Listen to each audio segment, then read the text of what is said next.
Hello everyone, so today we are going to study the ultrasound. तो सबसे पहले देखते हैं कि अल्ट्रासाउंड होता क्या है। तो अल्ट्रासाउंड में क्या आ रहा है, साउंड इज फॉर हियरिंग।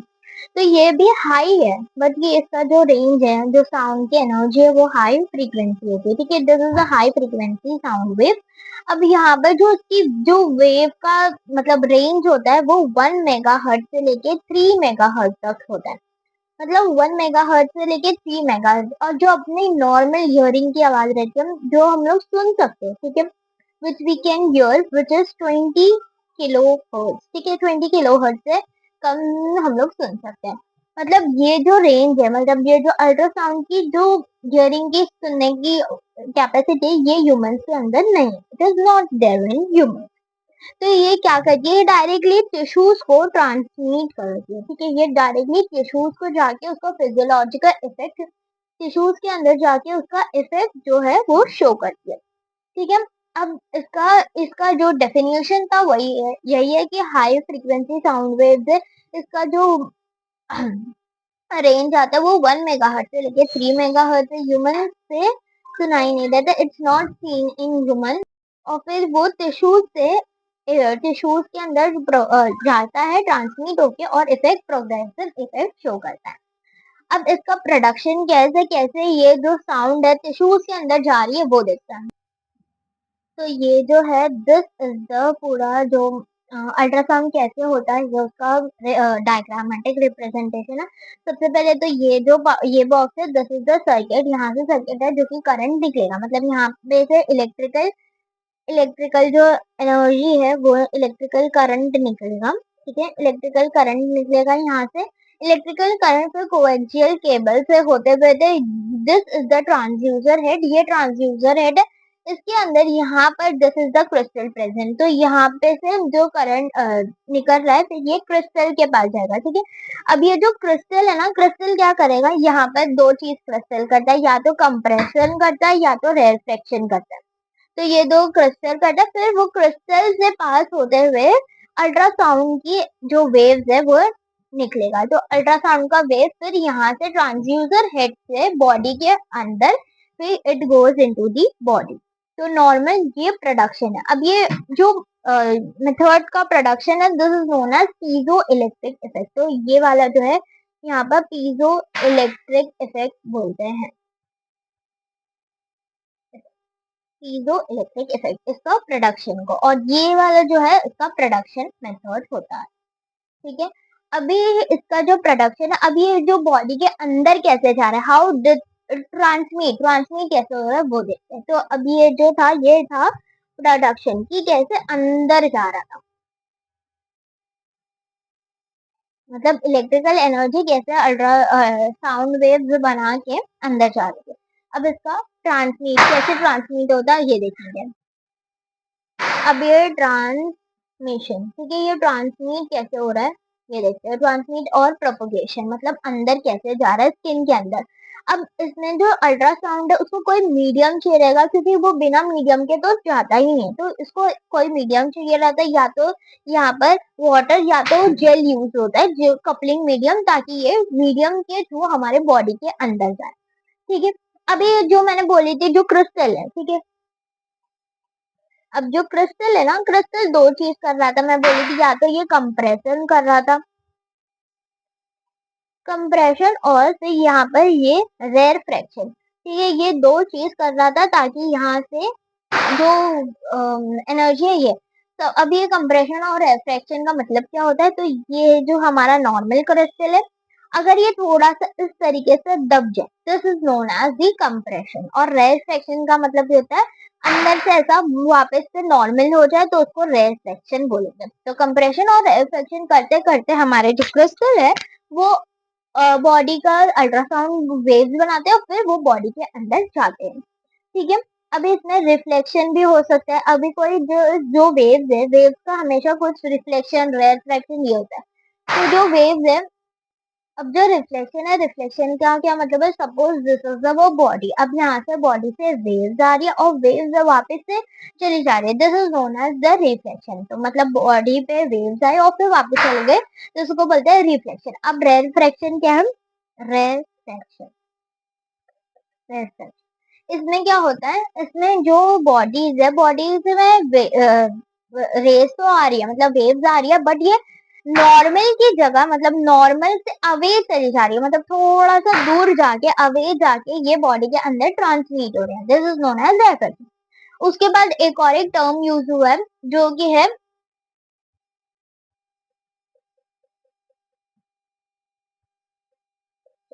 अब इसमें क्या होता है, इसमें दो चीज होता है, या तो ये स्कैटर्ड हो जाता है या तो अब्जॉर्ब्ड हो जाता है। ठीक है, अब्जॉर्ब्ड और स्कैटर्ड, अब्जॉर्प्शन एंड स्कैटर्ड।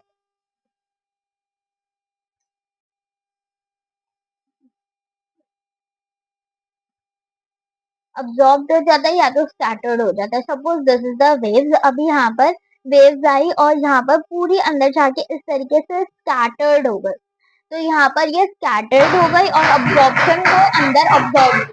अभी ये दोनों ना, जो ग्रेट बोन है, मतलब जो बड़ी बोन है, उसमें ज्यादा अब्जॉर्प्शन देखने को मिलेगा ग्रेट बोन में, एज कम्पेयर टू जो सॉफ्ट टिश्यूज है उसमें कम अब्जॉर्प्शन दिखेगा, क्योंकि अगर बड़ी बोन होगी उसमें स्कैटर्ड अगर कहीं और से भी हो रहा है, तभी भी वो पर्टिकुलर एरिया में अब्जॉर्ब्ड हो जा रहा है कहीं ना कहीं। तो इसके लिए ग्रेट बोन में ज्यादा as compare to the soft bone. अभी इसका मोड, अल्ट्रासाउंड का दो मोड होता है कैसे वो ट्रांसमिट करता है। अभी जो दो मोड है, एक तो कंटिन्यूअस मोड है, कंटिन्यूअस मोड है, और एक होता है पल्स मोड। ठीक है, अब ये जो कंटिन्यूअस मोड है, कंटिन्यूअस मोड में होता क्या है, जो जो हमारा वेव्स है, ठीक है, वेव वो कंटिन्यूसली, मतलब through out the session, through out the energy, वो कंटिन्यूसली वेव हमारे बॉडी को मिल रही है। अभी ये जो पल्स मोड है, पल्स मोड में ऐसा नहीं होता। पल्स मोड में कैसा, रुक रुक के, मतलब अगर मैं 1 सेकेंड के लिए वेव, मतलब 1 सेकेंड के लिए हम लोग वेव दे रहे तो वो 4 सेकेंड के लिए रुकेगा, फिर 1 सेकेंड के लिए दे रहे फिर वो 4 सेकेंड के लिए रुकेगा। This is known as the pulse mode. अब जो कंटिन्यूअस मोड है, कंटिन्यूअस मोड में ये थर्मल इफेक्ट शो करेगा। अगर हमारी बॉडी को कंटिन्यूसली कंटिन्यूसली कोई चीज मिल रही है तो वो बॉडी हीट अप हो जाती है। This is known as the thermal. और जो पल्स मोड है, ये थर्मल नहीं, ये नॉन थर्मल इफेक्ट शो करेगा। थर्मल का मतलब क्या होता है, गर्म, तो ये चीज गर्म हो जाती है। कंटिन्यूअस मोड में जो हीट है, हीट प्रोड्यूस होता है, थर्मल होता है, और जो पल्स मोड है उसमें नॉन थर्मल होता है। अभी मोड की बात है, तो अब इफेक्ट देखते हैं कि जो थर्मल में क्या इफेक्ट आएगा, नॉन थर्मल में क्या इफेक्ट आएगा। तो सबसे पहले तो थर्मल में देखते हैं। तो थर्मल में क्या होगा, जो साउंड है, ठीक है, साउंड जो है वो हीट में कन्वर्ट हो गई है। ठीक है, साउंड जो है वो हीट में कन्वर्ट हो गया। अब इसमें क्या होता है, यहाँ पर डीप हीटिंग होती है। अगर डीप हीटिंग हुई, ठीक है, डीपली हीटिंग होती है, ठीक है, जिसकी वजह से इंक्रीज हो जाता है कोलाजिन जो है, कोलाजिन की एक्साइटेबिलिटी, जो कोलाजिन है एक्साइटेबिलिटी उसकी इंक्रीज कर हो जाता है हीटिंग की वजह से।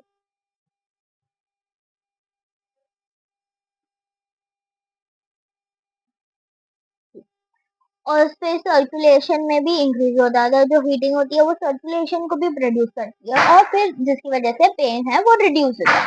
अब जो हीटिंग मेरी ज्यादा हो जाए, मैक्सिमम हीटिंग हो जाए, तो उसमें भी डैमेज हो जाता है। अब ये जो मैक्सिमम हीटिंग, जो पेरियोस्टियम की लेयर होती है, अब जो मैक्सिमम हीटिंग होगी, मैक्सिमम की हीटिंग की वजह से जो पेरियोस्टियम लेयर है, जो कि बोन में प्रेजेंट होती है, उसमें जो है पेरियोस्टियल पेन शुरू हो जाएगा। तो ये प्रॉब्लम होती है अगर ज्यादा हीटिंग अगर बोन को मिल जाए तो। अभी जो नॉन थर्मल इफेक्ट है वो देखते हैं। तो नॉन थर्मल में तीन चीज होती है, ठीक है। तो उसमें सबसे पहले वाला होता है कि कैविटेशन, ठीक है। अब ये जो कैविटेशन में क्या होता है, जो टिश्यूज है ना, टिश्यूज के अंदर माइक्रो बबल फॉर्म हो जाता है, बबल ही फॉर्म हो जाता है, जो इंटरस्टिशियल टिश्यूज है। तो ये भी दो टाइप का होगा। तो मतलब जो कैविटेशन है ये दो टाइप का होगा, स्टेबल और अनस्टेबल। अभी स्टेबल में क्या होता है, स्टेबल में जो हमारा पार्टिकल्स है वो माइक्रो, जो हमारा अल्ट्रासाउंड का जो हेड है वो कंटिन्यूसली मूव हो रहा है, जिसकी वजह से जो बबल है, बबल ये वहां पर एक जगह इकट्ठा नहीं होंगे, ना तो वो अगर एक जगह अक्यूमुलेट हो गए, जिसकी वजह से जो टिश्यूज है वो डैमेज हो जाते हैं। बट जो अनस्टेबल है। अनस्टेबल में जो हेड है वो मूव नहीं करता, इट डज नॉट मूव ही नहीं करता, जिसकी वजह से जो बबल्स है, बबल्स वहां पे बहुत एक टिश्यूज के अंदर बहुत ज्यादा जमा हो जाता है, अक्यूमुलेट हो जाता है, जिसकी वजह से जो टिश्यूज है वो डैमेज हो जाता है और वो रप्चर भी होने के चांसेस है। तो ये होगा कैविटेशन। कैविटेशन के बाद आता है माइक्रो मसाज। माइक्रो, अभी इसमें क्या होता है, इसमें जो हमारा जो क्रिस्टल है ये कंटिन्यूअसली मूव्ड होता है, ठीक है। जो हमारा क्रिस्टल की वजह से ये मूव वेव जो है वो मोबिलिटी प्रोड्यूस करके मोबिलाइज्ड होती है, जिसकी वजह से ना जो इडिमा होता है वो रिड्यूस हो जाता है, ठीक है। टिश्यूज फ्लूइड को एक वेव देते हैं ताकि वो वहां से निकल जाए, तो जिसकी वजह से क्रोनिक जो इडिमा है वो रिड्यूस हो जाता है। तो ये सेकेंड था। अब जो थर्ड वाला होता है, थर्ड वाले में क्या होता है, बायोलॉजिकल इफेक्ट। अब ये जो बायोलॉजिकल इफेक्ट है, बायोलॉजिकल इफेक्ट में क्या होता है, जो टिश्यूज है अगर वो डैमेज होता है तो उसका रिपेयरमेंट चालू होता है, ठीक है। कोलाजन है, कोलाजन का प्रोडक्शन, एंजाइम का रिलीज आउट होना चालू हो जाता है, मतलब यहाँ पर टिश्यूज है ना वो अपने आप को स्ट्रेंथन कर रहा है। अभी इसका यूजेस देखते हैं, क्लिनिकल यूजेस देखते हैं क्या होता है अल्ट्रासाउंड में, क्लिनिकल यूजेस में क्या प्रेजेंट होता है। तो यूजेस देखते हैं। तो यूजेस में क्या होता है, यूजेस में अगर रीसेंट इंजरीज आई है, इंजरी अगर रीसेंट है तो उसको क्योर कर सकते हैं। इडिमा है, इडिमा को भी क्योर कर सकते हैं, उसको रिड्यूस करने के लिए काम आएगा। जो स्कार टिश्यूज है, स्कार टिश्यूज क्या होता है, जैसे कि मैंने बोली कि कोलाजन का फॉर्मेशन होता है, तो कोलाजन में इस तरीके से ऐसे ऐसे स्ट्रक्चर बनता है। तो यहाँ पर जो जॉइंट फाइब्रोब्लास्ट जो जॉइंट होता है जिसको बोलते हैं स्टार, स्टार टिश्यूज का फॉर्मेशन होता है, जिसकी वजह से स्ट्रेंथिंग देता है। उसके बाद जो क्रोनिक इडिमा को रिड्यूस करता है, तो जो क्रोनिक इडिमा होता है उसको भी वो वहां पर रिड्यूस करता है। उसके बाद जो पेन है, पेन को वो रिलीव आउट करता है, पेन रिलीव। उसके बाद नेक्स्ट आता है डेंजर्स। अब इसमें यूजेस तो समझ आए कि ये तो यूजेस है, बट इसके कोई डेंजर्स भी होंगे, तो डेंजर्स। डेंजर्स में क्या होता है, अगर जो हम लोग हेड है, हेड कंटिन्यूसली एक जगह रखे विथ कंटिन्यूस हीटिंग, ठीक है, कंटिन्यूस हम लोग मोड दे रहे हैं उसको, इसमें मोड है और हेड भी एक ही जगह, जिसकी वजह से एक्सेस अमाउंट ऑफ हीट वहां पे प्रोड्यूस हो, जिस lead to the burn, burn हो जाएगा स्किन के ऊपर, ठीक है। ओवरडोज, हम लोग की लिमिट थोड़ी कम थी बट हम लोग और ज्यादा दे रहे हैं, तो ओवरडोज भी एक कारण है इसका, डेंजर का।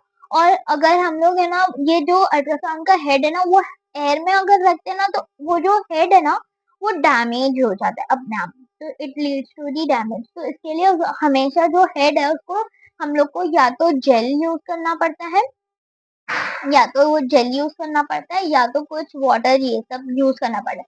अगर एयर में रखते हैं तो वो अपने आप वो मशीन जो है वो डैमेज हो जाती है। तो damage of equipment if the head is turn on, ठीक है, इन दी एयर। उसके बाद आता है डेंजर्स हो गया। डेंजर्स के बाद आता है कॉन्ट्रा इंडिकेशन। कॉन्ट्रा इंडिकेशन का मतलब होता है कि कहाँ पर हम लोग को ये अल्ट्रासाउंड नहीं देना चाहिए, तो वो देखते हैं। जो सबसे पहले वाला कॉन्ट्रा इंडिकेशन है वो होता है वैस्क्यूलर कंडीशन। अब वैस्कुलर कंडीशन में क्या होता है, अगर कोई भी ब्लड वेसल या तो कुछ डैमेज है, हम लोग उसमें हम लोग हीटिंग प्रोवाइड कर रहे हैं, तो यहाँ पर suppose this is the blood vessel और यहाँ पर एक रप्चर है, दिस इज द रप्चर, और मैं उसमें अल्ट्रासाउंड की हीटिंग दे रहा। अब ये जो अल्ट्रासाउंड है, अल्ट्रासाउंड में क्या करता है कि वो हीटिंग प्रोड्यूस करता है और वो टिश्यूज को हील करता है, तो यहाँ पर there is accumulation of the cloth, cloth बन जाएगा, जिसकी वजह से वैस्कुलर कंडीशन में नहीं देते।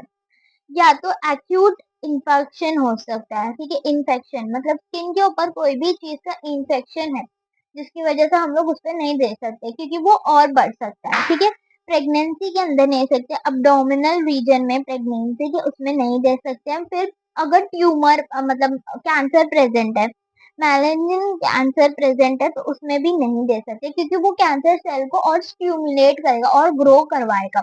उसके बाद जो लास्ट है वो रेडियोथेरेपी, ठीक है। रेडियोथेरेपी एरिया में अगर एक पर्सन को रेडियोथेरेपी दिया जा रहा है तो 6 मंथ तक उसको अवॉइड करना चाहिए, क्या वो अल्ट्रासाउंड जो है वो नहीं ले।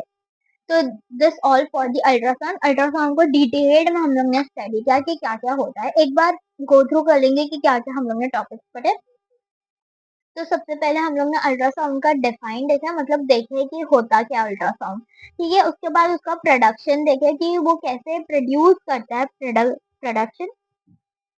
उसके बाद उसका ट्रांसमिशन देखे कि वो कैसे प्रोपोगेट या तो ट्रांसमिट करता है इनटू दी सेल। उसके बाद जो थर्ड वाला देखे उसका जो सॉरी फोर्थ देखे उसका मोड क्या है, मोड कौन सा यूज होता है। उसके बाद उसका इफेक्ट क्या क्या हमारे बॉडीज में प्रोड्यूस होता है।